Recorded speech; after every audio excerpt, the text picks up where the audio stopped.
Kumusta mga kamayaman? Ako pa rin ang inyong kasama kakwentuhan katulong dito sa Hong Kong, Maria. It is our pleasure to be with us today, Vera. Hi! Hi everyone! Welcome to my little story central. Would you like to introduce yourself and tell us more about My name is Vera, so I am the founder of Sally Coco, and I'm a certified sex educator, and we have been in here for 14 years now. So for the past 14 years, I've been educating women of different ethnicities to explore their pleasure, embrace their own sexuality, and I also do a lot of education in schools as well. So here I am. There are so many kind of businesses out there. Why this kind of business? Well, first of all, I grew up here in Hong Kong, and as a lot of you may know, Hong Kong doesn't really have a good sex education curriculum in school. So I basically grew up without much education on this topic at all.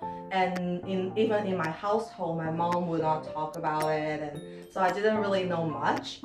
But as I grow up, and then a lot of things happen, mistake happens, and I finally found that, well, if I'm gonna live my life, sexuality is gonna be part of it, and I should embrace it and explore the different possibilities that I can try and do.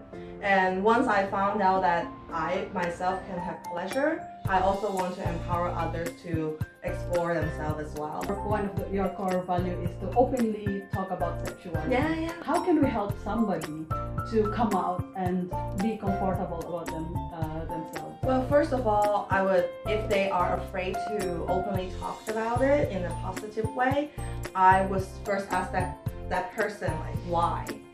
Because a lot of us are culturally nurtured. So it might be our culture, it might be our religion, it might also be how we were raised up. If we can find out the why, then we can help them solve that problem. Right. And you can still nurture that why, but you can say, okay, I know why now, and I want to take a new step, right? So I guess I'm kind of like a counselor mode. So I always want to find out the why first.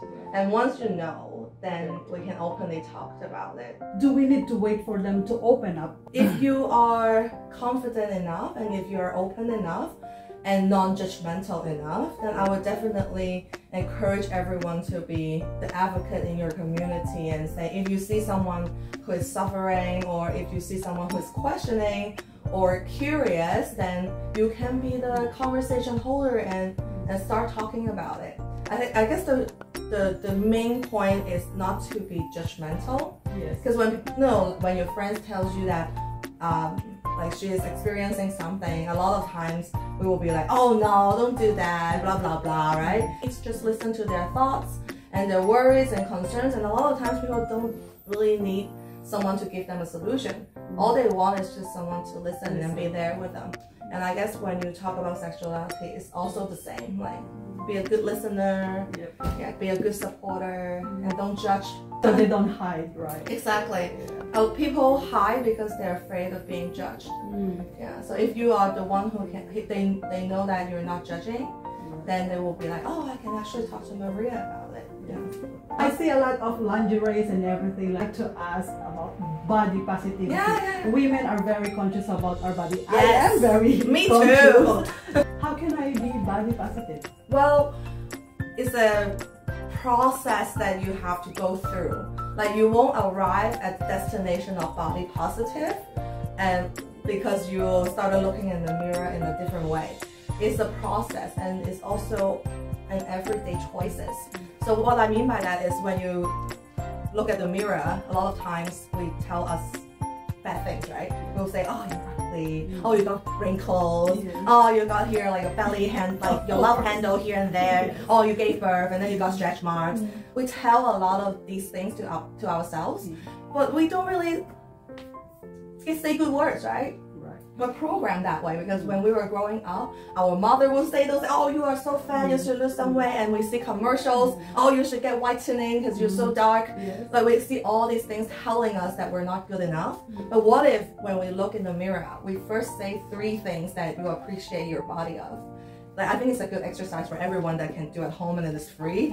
So you just stand in front of the mirror. It can be all naked, or you can just be looking at your face, and then just tell just find 3 things that you appreciate yourself. Okay. And when we say appreciate our body, it's not just about the physical beauty of it, right? Okay. It can also be about how your body functions, how it helps you, what kind of obstacles you two go through together. You can appreciate those kind of things as well. So I would definitely encourage one to do this tiny mirror exercise, and it can change your life every day if you do it. It's amazing. Yeah. So is there any phrases that you willing to share to us to tell everybody to tell your body every day? Well, I always tell myself that my body is a body. It's not the whole me. Because a lot of times we think that our body is the whole thing, right? But us as a woman, we have our character, we have our career, we have different roles in life, and our body is a body, but it's not defining us. For example, I'm really tall, I'm really big, and in the Asian standard, it's like, oh, she's very fat, right?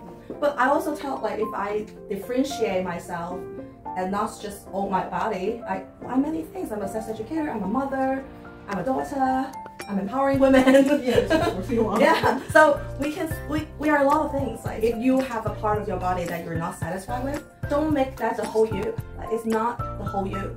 You are more than that. I see a lot of items that you have right here, right now, and as you can see, there are so many domestic helpers in Hong Kong working away from home, away from their partners, and away from their husbands. How do you educate them about dealing with their partners? Or for people who have partnered in a long distance way, I would suggest that communication is really important.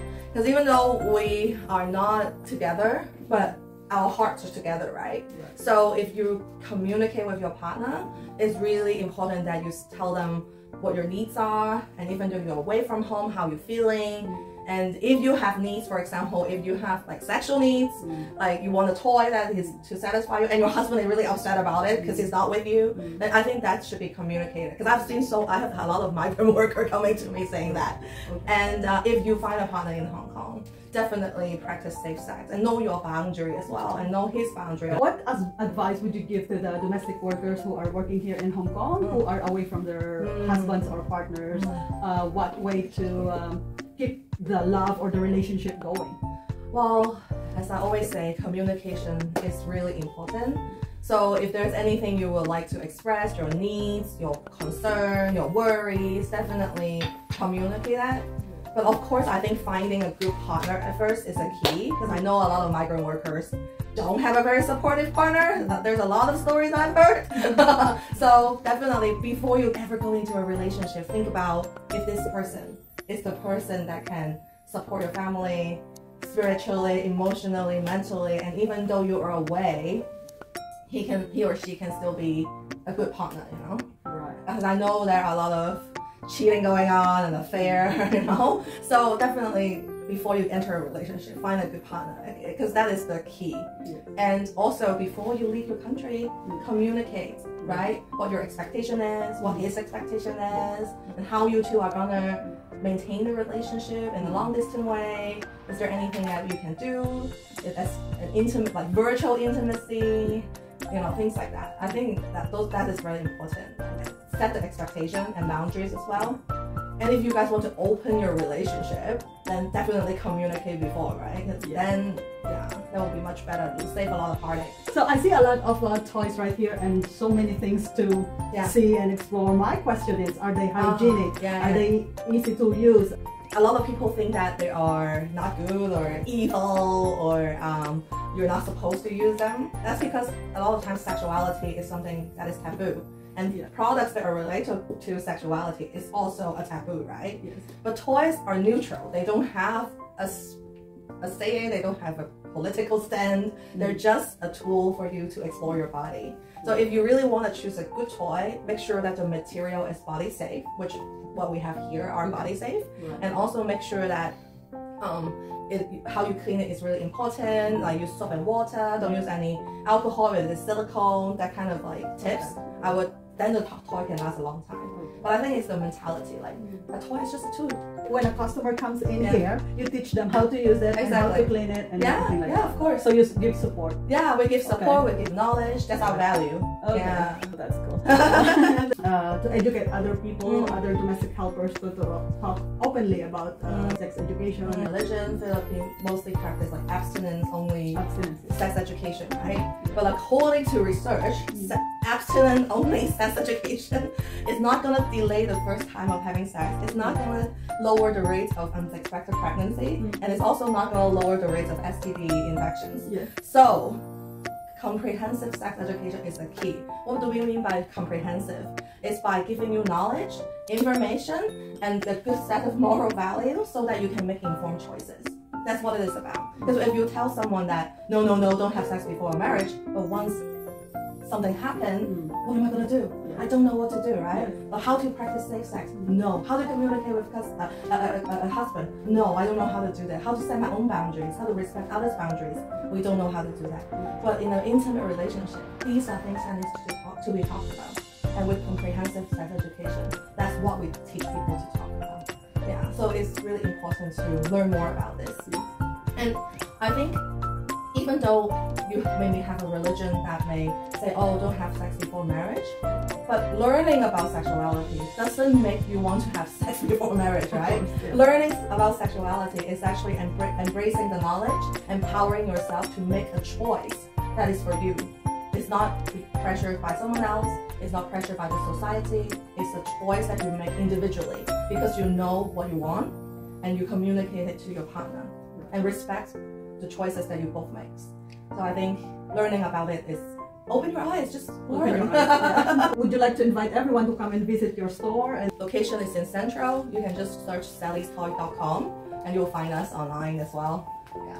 Mga kamayaman, napakagandang pag-usapan ang sex education at sa tulong ni Vera, tayo ay naliwanagan. Ako pa rin ang inyong kasama kakwentuhan katulong dito sa Hong Kong, Maria. Masalama at mabuhay! Thank you!